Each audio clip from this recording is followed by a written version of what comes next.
Politics, a word many people are tired of hearing. Some hear it and think of corruption.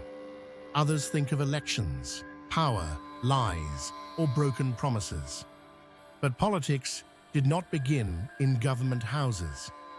It began the moment human beings started living together.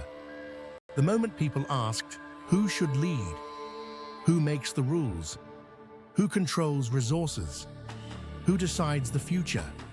That was the birth of politics. And ever since then, human history has been shaped by one thing: the struggle for power. Thousands of years ago, before modern countries existed, ancient civilizations like Egypt, Mesopotamia, Greece, Rome, and China created systems of leadership. Kings ruled with fear. Empires expanded through war. People obeyed because survival depended on it. In many places, rulers claimed they were chosen by gods. Questioning authority could cost your life. Politics in those days was simple. Power belonged to the strongest, and ordinary people had almost no voice. But even then, one dangerous truth already existed. When too much power enters the hands of one person, people suffer. History repeated this lesson again and again. Then something revolutionary happened. Around 500 BC in Athens, Greece, people began experimenting with a new idea: democracy, rule by the people. Citizens could vote on decisions instead of depending completely on kings. It was imperfect. Women could not vote. Slaves had no rights. But humanity had discovered something powerful. People wanted a voice, not just rulers. That idea would eventually spread across the world and completely change politics forever. Then came powerful empires. The Roman Empire became one of the greatest political systems in history. They built laws, senates, organized government structures, and military systems. Many modern governments still copy Roman political ideas today. But Rome also revealed another dangerous truth: even the strongest systems collapse when corruption grows. Greed entered leadership. Power became more important than people. And eventually, one of the greatest empires on earth began destroying itself from within. Not because enemies were stronger, but because corruption became normal. Centuries later, European powers expanded into Africa, Asia, and Latin America. Colonialism changed global politics forever. Resources were taken. Borders were drawn. Cultures were divided. In Africa especially, many countries inherited political systems designed for control, not unity. After independence, many African nations faced military coups, civil wars, corruption, foreign influence, and weak institutions.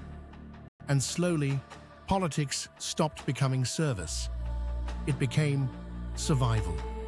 For many citizens, government promises turned into repeated disappointment. Yet the people kept hoping, because hope is often the last thing suffering can destroy. Nigeria gained independence in 1960.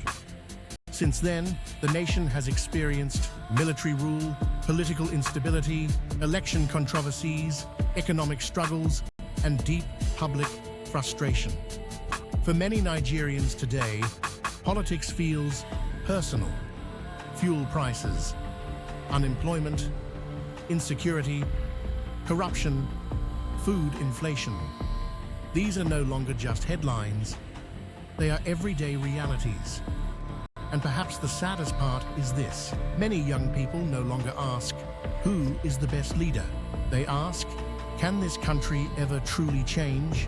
But despite everything, millions still wake up every morning trying to survive with dignity.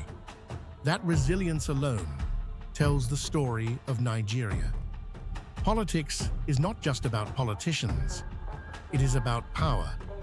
Who controls resources? Who shapes laws? who decides opportunities, who influences the future. Every road, every school, every hospital, every economy is connected to political decisions. Good leadership can lift millions from poverty. Bad leadership can bury generations in hopelessness. And history has shown us repeatedly, nations do not collapse overnight. They slowly collapse when truth disappears, when corruption becomes normal, and when people stop demanding accountability.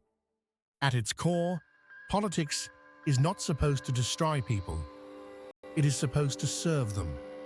But throughout history, humanity has continued fighting the same battle, whether power should protect the people or control them.